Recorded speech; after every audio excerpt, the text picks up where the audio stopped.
Hi, everyone. Today, we're going to talk about stress, natural solutions to stress, ways that we're stressed that we don't even know, and 3 types of stress, 3 ways that we carry our stress, and how to identify them and deal with them in a very holistic way. Today, we're talking to Dan Chapman. He's a second-generation owner of Sunrise Health Foods and a founder and CEO of REDD Remedies, where he's created over 40 very specific herbal formulas that target specific health challenges. So welcome to the show, Dan. I'm really excited to have you. Thanks for having me, Autumn. It's great to be here with you. Yeah. So let's start at the top. Actually, I always Yeah. do 2 fun questions first. So what are we doing for breakfast on a daily basis? Ah, well, I tend to be a routine kind of a guy. So lately, my breakfast has been a shake in the morning. And what I've been doing for that lately is milk. I don't know if you've heard of milk. MALK is the base of that. It's an almond milk that is incredibly clean. So milk is the base with some whey protein in there.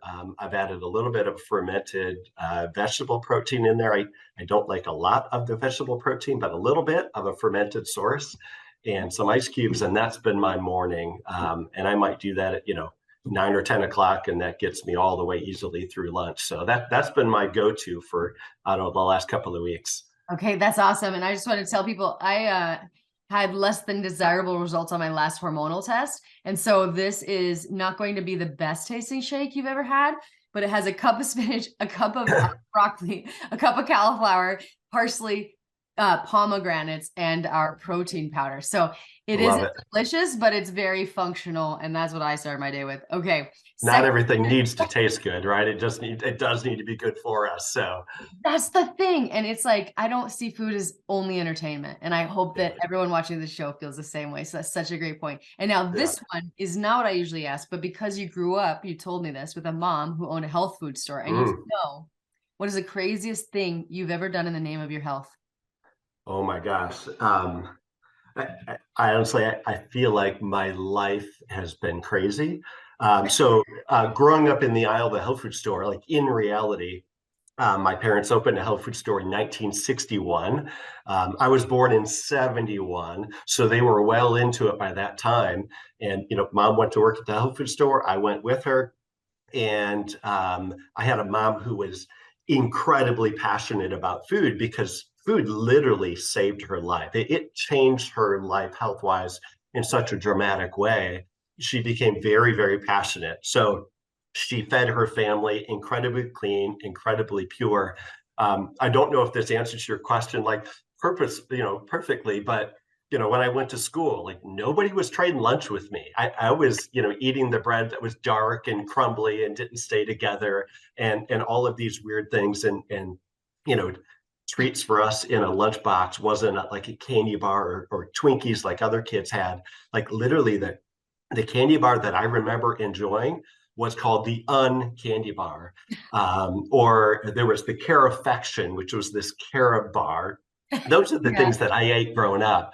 So, I mean, my life feels like it's been crazy from day one when it comes to health and nutrition. So that's, the whole comment of it doesn't have to taste great, Yeah. but it does need to be good for you. And you know what, though, when you eat food like that regularly, it actually does start to taste good. Our taste buds will change to be more like what we're familiar with. So we have expectations of what food ought to be like. So I don't know if that answers, but that definitely has been part of it for me. The food we ate growing up was definitely different than the food my friends ate. No, and I hear the same thing from my son. I mean, he's always like, Mom, this is embarrassing.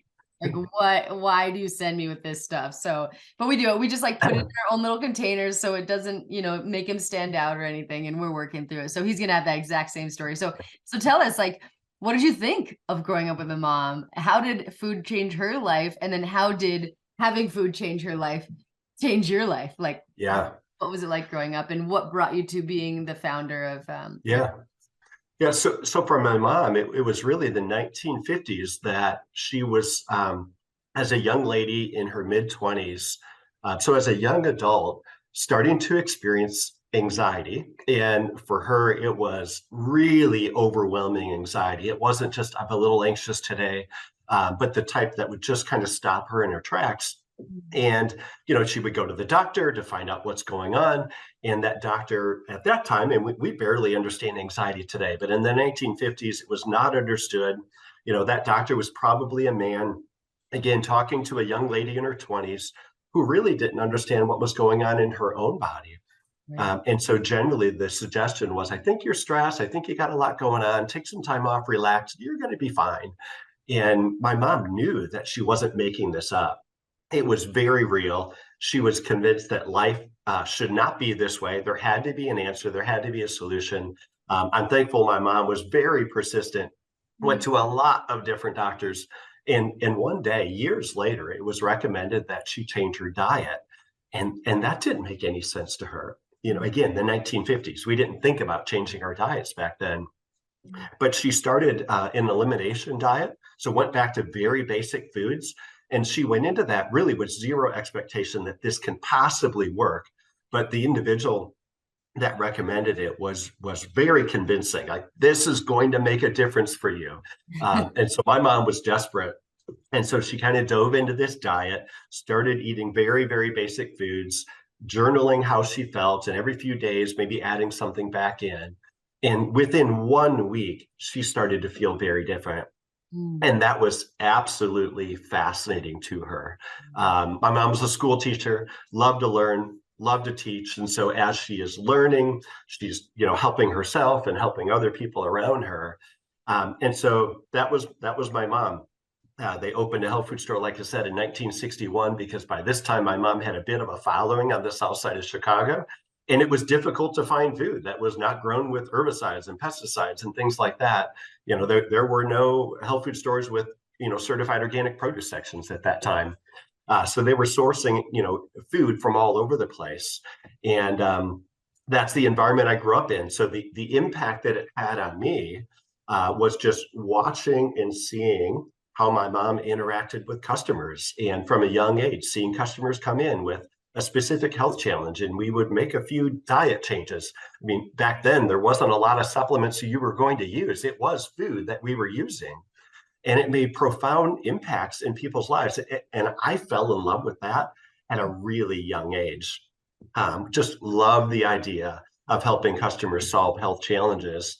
And so I spent, the majority of my, young adult career at Sunrise Health Foods and helped to grow that business. And then started manufacturing herbal supplements, because the other thing that I found is that it was difficult in the aisle of the health food store to help somebody with a health challenge when there weren't a lot of herbal formulas at that time. And so rather than trying to sell them 2 or 3 or 4 bottles of product, we felt like, we can do a better job of helping to solve that health challenge in one bottle. And that way we can get the amounts right and the formula right and the herbs that actually work together. Just because there's 2 herbs with great studies doesn't mean you should put those 2 herbs together. And so from day one, Stacy Littlefield joined me. Stacy has a degree in biology and a master's degree in herbal medicine. And so we went at this from day one, being very intentional about creating formulas that were going to make an impact in somebody's body. And so we've been doing that now for, I guess, about 17 years and having fun doing it. Wow, that's an amazing story. How cool that it started with your mom. And I just hope Maverick has that same story one day, that he appreciates it rather than resents it. Yeah, and I'm hoping my kids follow the same path. It's a wonderful thing. So a beautiful story, and to just be like steeped in that and like raised yeah. in that. There's just like has to be so much wisdom in your body, and in your mind. So we'll get to that. But let's talk about stress. Today we're going to talk about how to help people manage stress. I don't think there's a more important topic. We're all stressed more than we've ever been, probably. And I think I've heard the estimate 95% of doctors' visits are tied to stress. So this is something we all need help with. And we're going to focus on herbal remedies. But first, can you please tell us, Dan, how does stress impact our body and how does it impact our health? Yeah, so this has been a topic that we've been really on the forefront of at REDD Remedies since we started the company. And the reason for that is I see stress as really the foundation of disease, the thing that's going to make your disease, whatever it may be, even worse.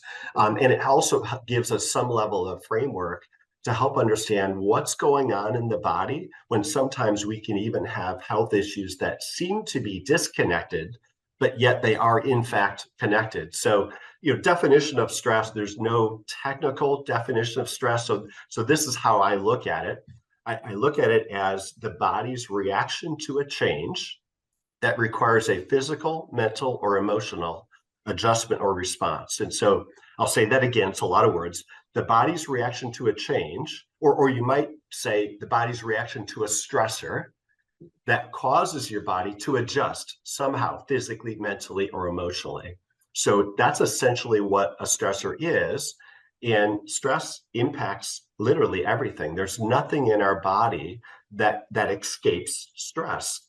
So when we look at stress, it allows us kind of this ability to zoom out and look at like the high level, what's going on in your body, what are the issues that you're dealing with at this high level. But then we can also kind of zoom in and say, okay, I see that you have a digestive issue. You also have a blood sugar issue. You also have some arthritic type issues. Maybe it's just knee pain. And again, sometimes those things don't seem connected.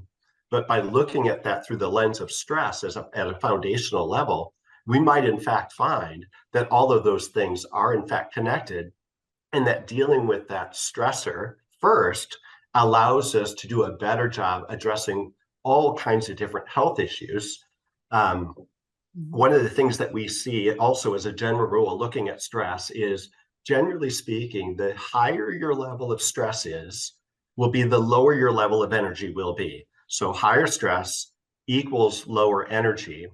And the reason for that is under stress, there are psychological systems in our body that are upregulated or mobilized in order to deal with that stress, and that requires energy.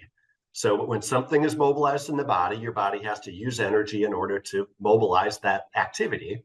And at the same time, there are systems in the body that get suppressed or downregulated, which is okay for a minute, but if that's long term, that's going to have a negative impact.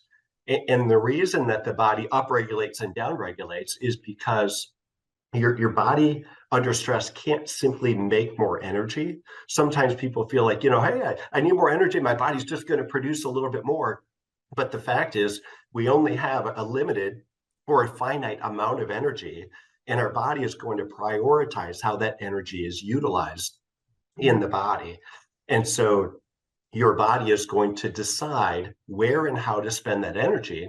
And when the body is under stress, it will spend the energy to survive. And so there's a number of things that have to then change in the body in order to deal with that stress. And if it is a long-term thing, so beyond just a short-term stress response that goes away and, hey, there's no more stress for a couple of weeks, and we know that's probably not likely for most of us, that stress stays. Especially, we think about the last couple of years where we have all kind of lived in stress. What the body does is it finds a new normal in the midst of that stress. And that's called, basically a state of allostasis. And that is your body adapting to the stressor that's there, that isn't going to go away, to find its new normal, because our body wants homeostasis. It wants balance. And even in the midst of stress, it will accommodate that stress and find a new normal. And so I find there's so many people that have no idea what it feels like to feel good. They have no idea what it's like to get up in the morning and not have to hit snooze, to fall asleep at night without staying awake for hours, to be physically and mentally awake and alert all day long because of the impacts of stress. That's a great explanation. I love that. It finds a new normal. And you're right. I think a lot of us go from feeling okay-ish to worse. And then we just do something to get back to okay-ish, but we're never up here at like optimal function. And especially the more stressors, we're just further down on that spectrum. So What are some signs? You mentioned them. Can't get out of bed in the morning. Maybe having trouble sleeping. But are there other symptoms that might suggest, hey, you found a new normal, or you're not feeling as great as you could because of stress? Sure, and they're really pervasive. And Mm. so one of the things that I encourage people to do is, if you have something that you've been struggling with, maybe think about it through the lens of what impact does stress have on that issue. So, for example, we could talk about digestive issues, right? And it might be, gas or bloating or indigestion or any, it could be heartburn. Understand that under stress, if it's a short-term stress experience, your body actually overproduces stomach acid for a really short period of time. And so if your stomach is always kind of acidic, that might be part of it. But longer term stress, actually, your body will downregulate the production of stomach acid. And so if you're struggling with heartburn or bloating or gas, I mean, yes, an enzyme or a probiotic might be great. I'm not suggesting we shouldn't do that, but stress likely is part of that cause. And so, in that sense, the enzyme and the probiotic are wonderful, but they aren't going to solve the problem. You're going to need to stay on those things because your body is in this state of hyper stress all the time, and it's not producing the enzymes that it needs. So if we can just go back to dealing with the stress, all of a sudden your body says, oh, there's no stress going on anymore, or not like it used to be. I think I'll go ahead and produce the enzymes that I need in order to digest the food that I'm eating. So that's an example. Heart is another one. If you study traditional Chinese medicine, they'll tell you that stress is the cause of all cardiovascular disease. Mm. So, you can fill in the blank. Is it, cholesterol issues or triglycerides or blood pressure, things that you're struggling with? Stress absolutely is involved in all of those things. So again, you think about cholesterol. Oftentimes, we're told to look at our diet. What are we eating? Make sure that you cut out cholesterol. Well, most of the cholesterol in our body is produced in our body. Mm. Most of it doesn't come from diet. So I'm not saying don't pay attention to diet. That's really important. But also pay attention to what's going on in the body that might cause our body to be overproducing. And again, stress is the connector there. Um, we can go down a really long list, like hormones, for example. You Yeah. might be struggling with, PMS, or, a guy might be struggling with sexual function, or you might even be struggling to get pregnant. And so, we're focused on that issue, and stress plays a part in all of that. Chronic stress during that, your body doesn't need that monthly cycle to be normal and active when it's trying to survive. Our body doesn't need to reproduce when it's trying to survive. So those are the systems that our body down regulates. Mhm. So does that make sense? So there's Yes. all of these issues, and like we can go down a list of like dozens and dozens of these examples where even in the natural industry, I find that we oftentimes are looking for that right herb or that right nutrient to solve a problem, but we're not like coming up to that high level and saying, okay, what else might be going on in the body that could impact that? So it's almost like it's hard to get out of this allopathic thought process because we're here in America. We think about even pain, and where do we go with pain? Well, we need to reduce inflammation and we need to take turmeric. And I love Yeah. turmeric. That's a wonderful herb. But stress also causes inflammation throughout the body. Yeah. So, my point is there is a connection back to stress literally in pretty much every health issue there may be. So Mhm. let's just reshift our lens a little bit. Instead of saying focus on just the issue, discovering, okay, how might the stress in my life be connected to that? And then how do I address that as well? Because when I address the stress, I might find I don't need some of those other things that are more targeted. The stress impact alone might solve the problem. So, Yeah, I think it's such an important conversation because I can say I have had probably the most stressful period of my life the last few months, and all sorts of different symptoms are popping up. Hormonal symptoms, sleep stuff, not sleeping as well. I haven't felt fatigue ever, and I am definitely feeling it. So, and also there's that thing, people who have food sensitivities and allergies, we talk a lot about those on the show, and it's a nervous system thing, right? It's a stress thing. When if Sometimes, not always. But if we can address that, you might not have to avoid certain foods, or you know what I mean? So I think this is such an important topic. And I know you said too before we beginning that people experience stress uniquely and that you've kind of found three ways to categorize them. And so I'd love for you to share that. Yeah, certainly. So, while literally, again, there's like dozens and dozens of things, almost like whatever symptom you might have can and probably does have a connection to stress. What I've found over the years is that on a general daily basis, we tend to kind of wear stress in one of three general ways.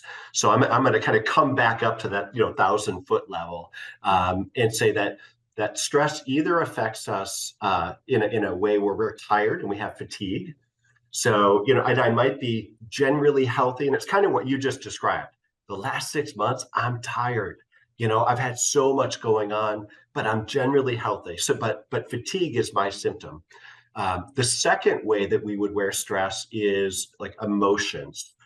It might be anxiousness or worry or fear. Included in that might be focus, concentration, ADHD, memory, decision making, but kind of all in that emotion, type of a category. And then the third category is depressive, melancholy, low. Mm. And so again, fatigue, number one, emotions, anxious, worry, number two, or low, depressive, melancholy, number three. And so all of us do tend to primarily fit one of those categories. And I realize like we might go back and forth seemingly, or we might experience all three of those things. Yeah. But foundationally, if you take even just 30 seconds and just kind of think about how do I normally feel, one of those three things generally comes to the surface as, okay, that makes sense. Like that's my primary. Love that. And it is. I'm one of those people who've kind of gone through all of them Yeah. in the last And we few months. do. And It's we kind of do. like, Yes. yep, yep. At moments I Yep. feel like paralyzed and just Yes. like Yes. immobilized. But yeah, that's fascinating. And before we get to the beautiful solutions you've created, I'd love for you to tell us about some of the things you've seen people using as a crutch and maybe that might be exacerbating the problem, whether that be supplements or foods or, coffee or stimulants, or give us some things that maybe won't work as well as a lot of people would like to believe they will. Yeah, and that really it is probably stimulants being one of the main one. That first category I mentioned is fatigue, and I mean, we are a world on stimulants, and it's really quite remarkable to me when I look at the amount of stimulant that people are using, and it's not just caffeine, but I mean, there is a younger generation that's using nicotine and patches and things like that in order to stay up because they're gaming through the night, or they're working hard through the night, or starting whatever it is they're doing. And so there are all kinds of things that we're doing to stimulate and push our body because we're tired, or maybe we don't have this perspective that sleep is important and I need to do that for a certain period of time.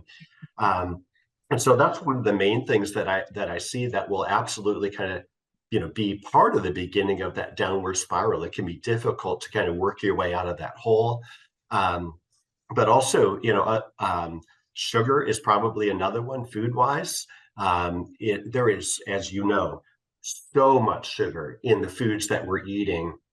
I talk regularly about sugar, and was pretty impacted by a chart that I've been looking at the last couple of years. Because in my mind, I'm thinking, I don't have a sugar problem. I'm the guy who grew up in the health food store, and yeah, I mean, I kind of like ice cream a little bit, but I don't have a sugar problem. Um, but if you look at what sugar is in, I mean, in the aisle, in our cereal aisles in a health food store, we used to have zero sugar. Mm. And about 15 years or so ago, they what was it called?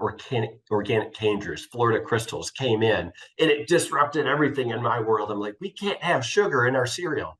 Well, we lost that battle. I mean, I think probably 80% of the cereal in a health food store has sugar in it today. Mm. And it's just too much. So we are consuming massive amounts of sugar, which gives us a high for a little while, makes us feel good for a little while, and then we crash on the other side. So it's a lot of things like that that we're doing that sometimes we're not even thinking about, that makes us kind of get through that moment. But boy, there is a price to pay on the other side of it. Yeah, and I'm wondering, just because you grew up in a supplement store, are there any supplements you see people using widely that are like, ooh, first, that's not really addressing what you really need to be addressing when it's stress relief you're looking for? Yeah, well, one of the reasons that we came out, even with our very first product, which is True Energy, which is the product that we normally recommend for fatigue, the whole reason I came out with that is 15 years ago, I could not find an energy product that was available to us that didn't have stimulants in it. Now, they were all natural, they're all using herbs, but there was stimulant in those herbs. And that should not be the way that we get energy. Mm. And so, maybe it's okay to use an herb with a stimulant in there on occasion, but that shouldn't be our everyday. And of course, that was 15 years ago. Today, it's so much worse. So we need to be careful that sometimes just because it's natural doesn't mean it should be something that we're using every single day of the week. Yeah, it just becomes another way to override your body's feedback. And Right. what are some of those herbs? And again, we're not demonizing these herbs. There's a time Yeah. and a place for certain herbs, but just Yeah, so the like people. a green tea is a good example, and Okay. and I Yep. love green tea. It's a wonderful herb with Yeah. all kinds of benefits, right? Mm. But remember, there's caffeine in there, and so you may need to limit that. Guarana is another one where you just have to be a little bit careful with that type of an herb.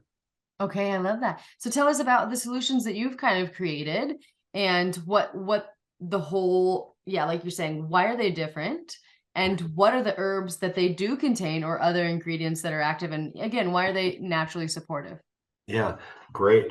Yeah, so we come at formulation from a perspective of wanting to nourish the body specific to the health issues. So our herbal formulas are targeted, and everything we do is an herbal formula because I believe a formula will do a better job of solving a health problem than a single ingredient. Mhm. At least that's been my experience. So we design formulas to solve health challenges. Our master herbalist puts those together. So we have somebody who has a deep understanding, literally a master's degree in herbal medicine, that puts those together to make sure that they are going to be nourishing to the target. They take a step back and support all of the systems involved in that issue. And oftentimes there's a stress connection in those systems, right? And then ultimately, they're designed to create balance in the body because balance or homeostasis is where perfection is health wise, Mhm. right? When our body is in balance, we have tons of energy physically and mentally, and we are then absent of disease. Now, that's a really hard thing to achieve and to maintain, but Mhm. that's our ultimate goal. And it's part of the reason that we continually nourish the body. So that's our perspective when we put things together. I don't use stimulating herbs; we use nourishing herbs. So that first formula, if you are the stress type of fatigue, we use True Energy. The adaptogens that are in that, and I'm assuming your audience probably knows adaptogens pretty well, but Well, yeah, I mean, define them first because we always get new listeners too. Like, what is an yeah, adaptation? Yeah. yeah. So adaptogens, and I'm really excited that this word adaptogen is becoming better and better known. Okay. But an adaptogen is not the name of a specific herb. It's a class of herbs, a very small elite class of herbs that has three very specific qualities. So every adaptogen, number one, needs to be non-toxic. And I will tell you that herbs are very, very safe. They have incredibly wonderful safety profiles, but they are not all non toxic. So the safety profile in adaptogen is incredibly high.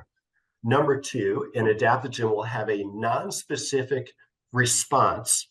And what that means is it has the ability to work anywhere in your body that you have a weakness or need support. So it's kind of non specific. Do I need help in my shoulder or my cardiovascular system, the lymphatic system? They are non specific. They'll go anywhere or adapt to what your body needs. And number three, they will always have a normalizing influence. So it doesn't matter if your issue is an overactive or an underactive issue, an adaptogen will help to bring that back to balance or center. And so if you put those three qualities together in a single herb, like these are amazing herbs. They're safe for all of us. They'll work anywhere my body has a problem, and they will always create balance out of the issue.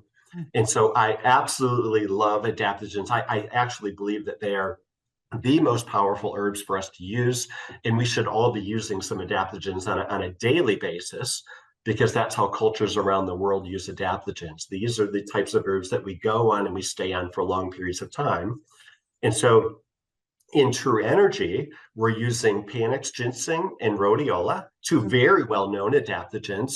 And while each adaptogen, it has those three qualities, and all adaptogens are what I kind of generally say are herbal answers to chronic stress. Each adaptogen has something that it's particularly good at, or an expertise. And so if we look at rhodiola and Panax ginseng, these are the adaptogens that we'll use for energy, strength, stamina, focus, clarity. And so they're the perfect adaptogens for those of us that are just like, hey, life is hard, life is full, and I'm tired. Yeah. So these are the adaptogens, like for you to use during this season. And this is my core product. I've been using True Energy every day for many, many years. It's the first product we created. It's still my favorite. Okay, I love it. And I can't really use rhodiola seems to make me irritable. I don't know what that would tell you about me. Maybe I just already have enough of Yeah. that in particular, but Yeah. that's really cool. And now I also see in that product you have a liver support blend. So could you Yes. tell us about all of that? Yeah. Yeah, so True Energy is designed to work on that stress response. So everything we talked about related to stress, but then we also know in order to have positive energy levels, we need to nourish the adrenals, the thyroid, and the liver. And so what we're doing with the adrenals, thyroid, and liver here is really feeding it. We want to make sure that the adrenals are high functioning, right? Because again, the higher your stress is, the lower your level of energy will be. And so if you're fatigued, not only do we need this foundation of adaptogens, but I know that I need to support your adrenals. I know I need to provide some support for your thyroid. And for clarity there in the thyroid, this is not a formula. If like you have significant thyroid issues, this is not the right one for you. This is nourishment for the thyroid. I'll say that all of us need. It's a little bit of support. And so that's the right way to use it. And then when it comes to the liver, we are nourishing the liver as well. And so that's being done by a couple of the herbs that are in here. Cordyceps is a mushroom that does a wonderful job of nourishing the liver, and actually royal jelly does as well. Royal jelly has some interesting studies on it showing its ability to help to make sure that liver cells, that when they're created or formed in the body, that the structure of that cell is healthy and normal, and that they don't die off prematurely. And why is the liver healthy or important when it comes to energy? Because most of us think about the liver as a filter to detox the body, but the liver is also a processor, a manufacturing plant, if you will, right? It's taking all of these hormones and B vitamins and things in the body that are not active and useful, and converting them to forms that our body can utilize. And so if the liver is stressed, it's going to impact our energy levels and everything else. I love that. And what about the kelp? What's the kelp doing in there? Yeah, so the kelp is in there for the thyroid, and it's just a small amount. We don't standardize for iodine. I know sometimes with thyroid, people are thinking about, oh, iodine, do I need that, or how much should I take? I believe that all of us need a base of trace minerals, and so that's what we get in kelp, is a nice foundation of all trace minerals, including a little bit of iodine. And so again, I say it's a little bit of food and nourishment for the thyroid that all of us need. Okay. And what about like the other ingredients? I know as a food manufacturer myself, binders, fillers, Yeah. excipients, like, are you working with any of those? Is it important for you to leave those out? And also are things organic, high quality? Tell me about those factors too. Yeah, great questions. Yeah, so we do use certainly some what we call other ingredients, but only as needed or necessary. And I think sometimes these can get a little bit of a bad rap. We could probably spend a whole nother show just talking about some of these other ingredients. We use other ingredients. If I talk about it really kind of short without getting into too much of the detail, unless you have a specific question. Ours are all vegan, very clean, very pure, minimal amounts that are needed. And sometimes people say, well, why do you even need them? Like, can't you just do without them altogether? Well, when we're using herbal formulas, we're blending oftentimes a vitamin, a mineral, maybe an amino acid, a variety of different herbs, some of which are light and fluffy, some of which are really gummy and sticky.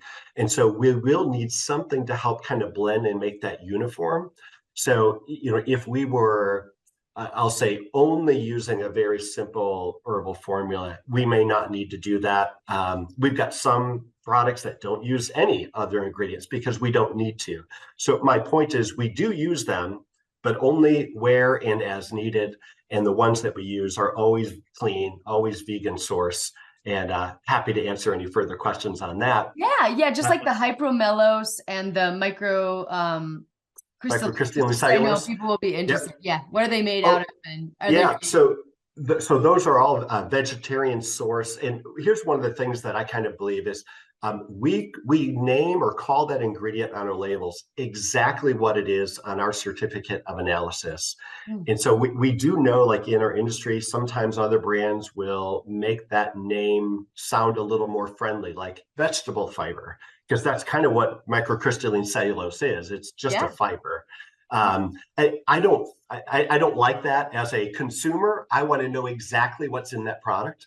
And so we name it exactly what it is. And when it comes to these other ingredients, they are a little bit more, I'll say chemistry like names. Okay, I like it. I like it. So this is awesome. And then do you have any like other formulas for the other kinds of fatigue? Yeah. Oh, yeah, tell us about Yeah. them. Absolutely. So, we talked about kind of the anxiousness, focus, concentration, worry, that type of a stress type. And for that individual, we would use a product called At Ease. At Ease is also using a couple of adaptogens. Here we're using Shizandra. Shizandra is an adaptogen whose expertise is emotional stress. So it's the perfect adaptogen for that person that's kind of, carrying the weight of the world, and they're not able to think and focus really well because they've got a lot going on. So that's at ease. And then for the individual who wears stress a little bit more depressive or melancholy, that product is called Enjoy. And again, I'll name the adaptogens in there real quick. There we're using Shizandra again for emotional stress, as well as holy basil. And holy basil is your adaptogen for emotional strength. It just kind of lifts that person up. I look at holy basil as kind of like the herb that is your best friend. It comes along and says nice things and kind of gets you moving for the day and kind of lifts the spirit nicely. I think that's beautiful. And like you said, you're working with a master herbalist. So are these formulas organic? Are they being pesticides being used, or how are we sourcing them? Yeah, great question. And I love organics and am a huge advocate of organics, but what we find most of the time when it comes to herbs is and this almost might seem a bit counterintuitive, but we have found that the best quality herbs are generally not certified organic. Most of our herbs are actually wildcrafted. And so when you're wildcrafting, you can't necessarily certify that herb as organic. And so we are very, very, very specific about the herb that we're going to select and use. And so that's one of the things about us that as a consumer, it might be hard to kind of see through a label and say, what's that company REDD Remedies or some other company doing? But one of the roles that Stacy has is, selecting our herbs. And so we basically source herbs from all over the world. We're very intentional, again, about where they come from. Once we find a connection that we like for that herb, we are going to use the same source over and over and over again in order to get consistency. And oftentimes what we find is, these are families that have been wildcrafting or, kind of on a micro farming scale. They have been growing that herb for generations. And so that's the type of herb that we're generally working with. In that sense, we have found that to get them organic is not a certification that we normally can. And for that reason, we also do an extensive testing program we call our Purity Promise, because as I'm sure that it's great that there is oversight from FDA, and contrary to what the media might make people think, we are in fact regulated by the FDA, but their standard for what purity might be is really remarkably low. And so our standard at REDD Remedies is significantly higher than that. We test for all kinds of, herbicides and pesticides and heavy metals and microbes, and the list is extensive. Any of the listeners can go to our website at reddremedies.com/purity. We've got a nice summary of what we do for testing there, as well as a white paper that's, I think, about 17 pages long. But we are really, really intentional about the quality of our herbs. And we've also been known to reformulate products because we can no longer get a quality of an herb that maybe we used to get. And that is partially because the supply chain has been and continues to change. And so there are herbs that are available that we choose not to use anymore. And so again, to have a master herbalist on staff and to give her freedom to select those herbs has been a real win, because our goal is to make products that work, not just to sell another product. I love that. There's such intentional and just integrity there. I really appreciate that. Now, when you said, just because I know people will be wondering, the vegetable fiber, what kind of vegetable are we working with? Is it wheat, corn, something that people might be reacting to? Yeah, in most cases, it's going to be corn.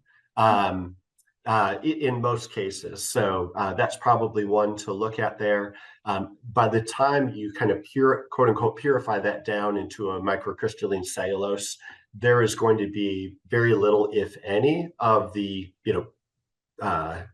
allergenic part of that corn left, but that certainly doesn't mean that somebody with a severe allergy might not react. So that's something to be aware of. Definitely. Okay, well, thank you. This has been amazing. Do you have any final last words about stress or how to handle it naturally? And then also tell everyone where they can connect with you. Yeah, certainly. You can connect with us at reddremedies.com. If somebody wants to connect with me personally, I welcome that at D Chapman, CHAPMAN, at reddremedies.com. We have a discount code for you and your listeners. It's Optimize. That can be used to get them all 20% off any 2 or more bottles, and they can mix and match those on our website as well. But then, to talk about just last words on stress, some of the things that we can all do that are so good for us and they're free is really just movement. And I'm not necessarily saying, hey, you got to go out and exercise for an hour, but just to move. The idea of rebounding or bouncing to get that lymphatic system moving, every day, maybe a couple of times a day, even if it's for, 30 seconds or a minute, and to breathe while we're doing that. And the last thing I would say when it comes to stress is, speaking. I believe positive words and affirmations are powerful. Words are vibration. Our whole body is an energy system and we run on vibration. And so, we know how we feel when we see somebody smile or somebody says something nice to us, right? And we feel it immediately. And we feel the same way, right, if somebody says something negative to us. So let's talk kindly to ourselves and others. Yeah. Oh, I love that, Dan. Well, thank you for those words of wisdom, and everyone go check out the formulations. And just thank you for your time. This has been a wonderful conversation. It's been my pleasure. Thank you so much, Autumn.